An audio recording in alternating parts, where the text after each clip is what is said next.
Oke, baik. Selamat pagi dan salam sejahtera kepada kita semuanya. Assalamualaikum warahmatullahi wabarakatuh. Kali ini kita ada di pertemuan ketujuh tentang hukum dan lingkungan bisnis dengan tema hukum perlindungan konsumen. Jadi, menurut Profesor Dr. Muhtar Kusuma Atmaja, salah satu pakar hukum yang katanya pernah jadi menteri beliau, hukum konsumen adalah keseluruhan dari asas-asas dan kaidah-kaidah yang mengatur hubungan dan masalah penyediaan dan penggunaan produk, barang, dan atau jasa antara penyedia dan penggunaannya dalam kehidupan bermasyarakat.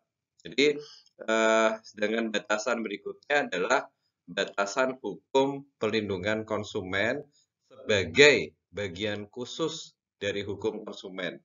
Dan dengan penggambaran masalah yang telah diberikan, maka keseluruhan asas-asas dan kaidah-kaidah yang mengatur dan melindungi konsumen dalam hubungan dan masalah penyediaan dan penggunaan produk konsumen antara penyedia dan penggunaannya dalam kehidupan bermasyarakat. Jadi, hukum perlindungan konsumen itu lebih ke arah asas-asas. Jadi ini lebih ke asas, kaidah yang mengatur dan melindungi konsumen dalam hubungan dan masalah penyediaan dan penggunaan produk konsumen antara penyedia dan penggunaannya dalam bermasyarakat. Sehingga, harapannya tidak ada sesuatu yang mengganggu di hubungan antara produsen dengan konsumen. Nah, ada 5 asas dan tujuan. Jadi yang pertama itu adalah asas manfaat. Jadi asas manfaat itu maksudnya untuk mengamanatkan bahwa segala upaya dalam penyelenggaraan perlindungan konsumen harus memberikan manfaat yang sebesar-besarnya bagi kepentingan konsumen dan pelaku usaha secara keseluruhan. Nah, untuk asas keadilan itu maksudnya agar partisipasi seluruh rakyat Indonesia diwujudkan secara maksimal dan memberikan kesempatan kepada konsumen dan pelaku usaha untuk memperoleh haknya dan melaksanakan kewajibannya secara adil. Nah, untuk asas keseimbangan itu maksudnya untuk memberikan keseimbangan atau balancing antara kepentingan konsumen, pelaku usaha, dan pemerintah. Jadi dalam hal ini lebih ke arah apa ya, balancing lah, penyeimbang. Nah, asas keamanan dan keselamatan konsumen itu maksudnya untuk memberikan jaminan atas keamanan dan juga keselamatan kepada konsumen dalam penggunaan, pemakaian, dan pemanfaatan barang dan atau jasa yang dikonsumsi atau yang digunakan. Nah, yang terakhir tentang asas kepastian hukum ini maksudnya agar baik dari sisi pelaku usaha, produsen, maupun konsumen mentaati hukum dan memperoleh keadilan dalam penyelenggaraan perlindungan konsumen. Dalam hal ini, negara juga menjamin kepastian hukumnya. Nah, eh, untuk tujuan perlindungan hukum konsumen sendiri, ada beberapa, yaitu meningkatkan kesadaran, kemampuan, dan kemandirian konsumen untuk melindungi diri. Yang kedua, mengangkat harkat dan martabat konsumen dengan cara menghindarkannya dari akses negatif pemakaian barang dan atau jasa. Kemudian, meningkatkan pemberdayaan konsumen dalam memilih, menentukan, dan menuntut hak-haknya sebagai konsumen. Nah, untuk apa? Untuk tujuan perlindungan konsumen juga masih ada, jadi yaitu menciptakan perlindungan konsumen yang mengandung unsur kepastian hukum, ada keterbukaan informasi, serta bagaimana sih buat mendapatkan informasi yang ada. Kemudian menumbuhkan kesadaran pelaku usaha mengenai pentingnya perlindungan konsumen sehingga tumbuh sikap yang jujur dan juga bertanggung jawab dalam berusaha. Kemudian meningkatkan kualitas barang dan atau jasa yang menjamin kelangsungan usaha produksi barang dan atau jasa, kesehatan, kenyamanan, keamanan, dan juga keselamatan konsumen itu sendiri. Nah, Untuk hubungan konsumen dan pelaku usaha itu ada beberapa. Jadi yang pertama itu let the buyer beware atau eh, jadi ini semacam doktrin yang merupakan embrio dari lahirnya sengketa di bidang transaksi konsumen. Jadi di asas ini dia berasumsi bahwa antara pelaku usaha dan konsumen adalah dua pihak yang sangat seimbang, sehingga tidak memerlukan proteksi apapun bagi konsumen. Tetapi eh, dalam hal ini apa ya? Sebaiknya tetap sih kalau kalau kita ya harapannya tetap hati-hati. Jadi intinya lebih ke apa ya? Ya aspek kehati-hatian ya. Jadi agar tidak ada permasalahan di kemudian hari. Jadi eh, intinya ya agar baik dari pelaku usaha maupun konsumen itu memiliki rambu-rambu dalam melakukan usahanya. Nah, yang kedua adalah the due care theory. Jadi teori ini menyatakan bahwa pelaku usaha itu mempunyai kewajiban untuk berhati-hati dalam memproduksi dan menyalurkan produk. Jadi baik dia barang maupun jasa. Jadi selama pelaku usaha itu mencoba buat hati-hati dengan produknya, maka pelaku usaha tidak dapat dipersalahkan. Eh, jadi prinsip ini ya lebih ke arah apa ya? Aspek kehati-hatian lah. Jadi nanti di ini terma di Undang-Undang Perlindungan Konsumen Nomor 8 Tahun 99. Terus ada the privacy of contract. Jadi di sini ini menyatakan bahwa pelaku usaha itu punya kewajiban untuk melindungi konsumen. Tetapi ini dapat dilakukan jika di antara mereka sudah terjalin kontrak. Jadi kalau ada kontrak aja. Jadi karena pada reality sering ditemukan kontrak yang melemahkan posisi konsumen. Jadi dengan mengalihkan tanggung jawabnya kepada tanggung jawab pelaku usaha dengan beberapa klausal-klausal standarnya. Nah, yang keempat tentang kontrak bukan ayat. Jadi hal ini lebih kepada untuk kontrak itu apa ya? Ya memang apa ada beberapa hal untuk apa kontrak. Jadi harapannya memang apa ya? Selain aspek kehati-hatian, ya memang ada semacam perjanjian lah antara konsumen dengan produsen yang saling menguntungkan satu sama lain. Jadi tidak terjadi sesuatu hal di kemudian hari. Nah, eh, kita akan belajar tentang peran pemerintah. Jadi ada di amanat Undang-Undang Nomor 8 Tahun 99 tentang Undang-Undang Perlindungan Konsumen bahwa pemerintah itu memiliki tugas terkait pengawasan maupun pembinaan dalam penyelenggaraan perlindungan konsumen. Jadi khususnya di bidang pangan. Jadi karena ya keamanan pangan adalah salah satu aspek penting dalam menentukan kualitas sumber daya manusia. Jadi ini dengan perhatikan kesehatan dan gizi terhadap produk yang dikonsumsinya. Jadi ada penjelasan tentang PP nomor 58 tahun 2001 tentang pembinaan dan pengawasan penyelenggaraan perlindungan konsumen. Jadi di sini pembinaan perlindungan konsumen diselenggarakan oleh pemerintah dalam upaya untuk menjamin diperolehnya hak konsumen dan pelaku usaha serta dilaksanakannya kewajiban masing-masing. Jadi misalkan dengan peningkatan kualitas penyidik, peningkatan kualitas peneliti, atau pengujian barang atau jasa, dan juga pengembangan pengujian teknologi barang dan atau jasa melalui standar mutu.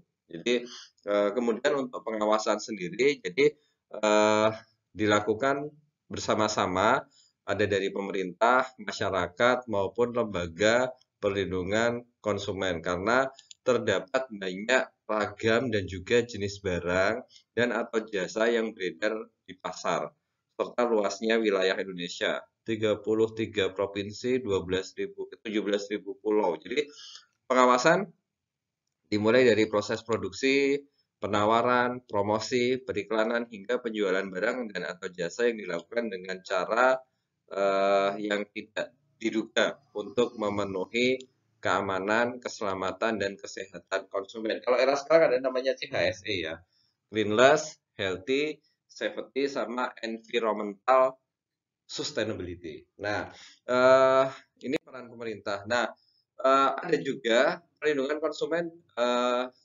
dalam Islam ya, karena berapa persen ya? 65% penduduk Indonesia itu adalah Islam. Jadi ada beberapa hak konsumen dalam Islam. Jadi yang pertama ya wajib mengkonsumsi sesuatu untuk menghindari dari kebinasaan. Jadi eh, apa ya? Jika tidak mengkonsumsi kadar ini maka ya apa ya baiknya dijauhi sah. Terus ada wajib, ada sunnah, ada mubah, terus ada konsumsi. Jadi kalau wajib itu ya wajib, jadi dia memang harus dilakukan. Terus kalau sunnah, kalau dilakukan mendapatkan pahala, kalau tidak dilakukan yaitu tidak apa-apa, tidak berbahaya lah intinya. Terus ada mubah, jadi ya dia memang apa sebaiknya tidak berlebihan. Terus jadi memang ada pendapat ada juga makruh dan yang lainnya ini nanti silahkan dari sisi apa namanya agama, tapi intinya konsumen muslim dalam mengkonsumsi barang dan atau jasa itu tujuannya ya lebih ke arah merealisasikan tujuan yang dikehendaki oleh Allah Subhanahu wa taala. Jadi memang ada 4 tingkatan tadi, jadi ada wajib, sunnah, mubah, gitu, dan haram. Terus untuk prinsip-prinsip perlindungan konsumen dalam Islam ada 5. Jadi yang pertama harus benar.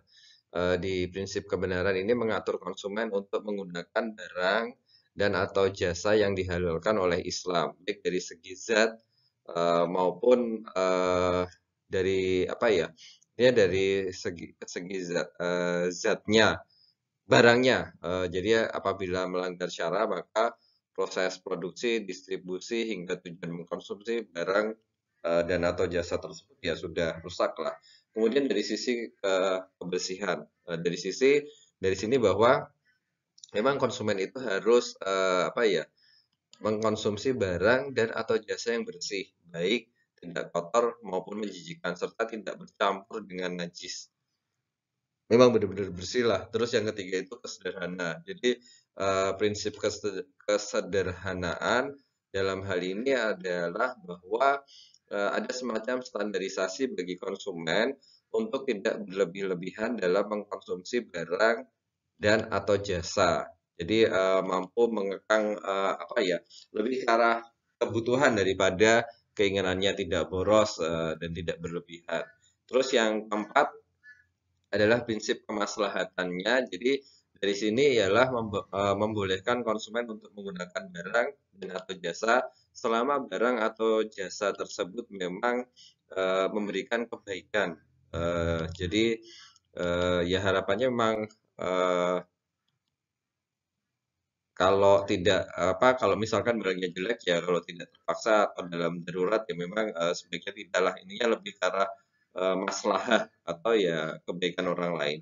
Kemudian yang terakhir adalah prinsip moralitas. Jadi di sini ya lebih ke arah akhlak ya. Jadi ya kewajiban-kewajiban lah kalau teman-teman yang muslim. Jadi sebelum melakukan sesuatu ya intinya berdoa, terus menyatakan terima kasih kepada Tuhan setelah melakukan sesuatu. Jadi intinya semacam etika lah, kesopanan bersyukur, zikir, terus menyampingkan sifat tercela dalam mengkonsumsi barang maupun jasa. Nah, di hak-hak konsumen ada kiar majlis, kiar syarat, kiar aibi, kiar tadris, goben, ru'yah, ta'in. Jadi ada beberapa hal ini mohon maaf saya tidak bisa menjadi ahli, tapi nanti silakan buat yang muslim dipelajari saja. Untuk yang non muslim ya nanti menyesuaikan saja. Jadi karena memang ada beberapa ya. Jadi ketika majelis ya dia memang ada kayak semacam akad jual beli ya. Jadi apa dalam sebuah majelis atau dalam ada pertemuan. Terus kalau yang syarat itu ya memang salah satu pihak berakad membeli sesuatu dengan ketentuan. Jadi eh, ada jangka waktunya lah.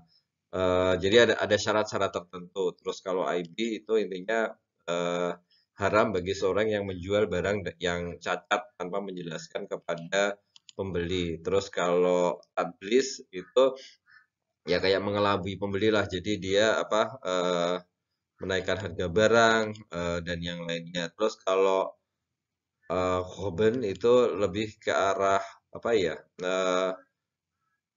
Ada yang menjadi hak penjual yang satu saat itu bisa menjadi hak pembeli. Jadi kadangkala pembeli membeli barang harganya 5 padahal barang tersebut cuma setara dengan 3.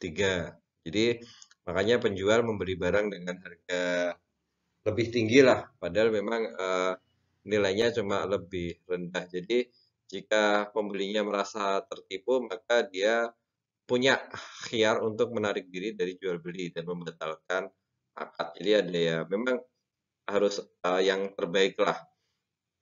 Kemudian khiyar ru'yah, jadi barang tersebut tidak ada dalam jual beli. Jadi memang apa ya tidak jelas lah. Terus khiyar ta'yin ini memberikan hak kepada pembeli untuk memilih barang yang dia inginkan dari sejumlah tersebut dengan harganya sehingga konsumen dapat menentukan barang yang dikehendaki. Itu terus konsumen ya kalau istilah konsumen ya dia lebih apa ya posisinya itu apa ya kalau secara harfiah itu dia pengguna barang atau end user lah. Jadi tujuannya nanti di kamus itu lebih ke arah pemakai atau juga konsumen. Jadi consumer lah dia lebih ke pengguna, pemelihara, apa ya? Kalau di Prancis itu konsumen itu ya hanya 2 orang, jadi ada barang dan jasa yang digunakan untuk keperluan pribadi dan keluarganya gitu. Ada beberapa pengertian nih dari konsumen intinya orang yang mendapatkan barang dan jasa yang digunakan untuk tujuan tertentu. Terus intinya dia mendapatkan barang ya pengguna lah dengan sejumlah pengorbanan. Nah, ada beberapa hak yang dimiliki konsumen, jadi ada 9 hak keamanan, keselamatan, hak memperoleh informasi, hak untuk memilih, terus hak untuk didengar, eh, hak untuk diberlakukan dan dilayani secara benar dan jujur, hak untuk ganti rugi, hak untuk memperoleh pendidikan konsumen, hak untuk mendapatkan barang sesuai dengan nilai yang diberikan, hak untuk mendapatkan upaya jika ada sengketa. Tapi konsumen juga punya beberapa kewajiban. Jadi yang pertama ada membaca atau petunjuk informasi tentang barang, ada etikat baik, jadi memang membeli buat membeli, bukan membeli buat menipu. Terus membayar sesuai dengan nilai tukar yang disepakati dan juga mengikuti upaya penyelesaian sengketa maupun pelindungan konsumen.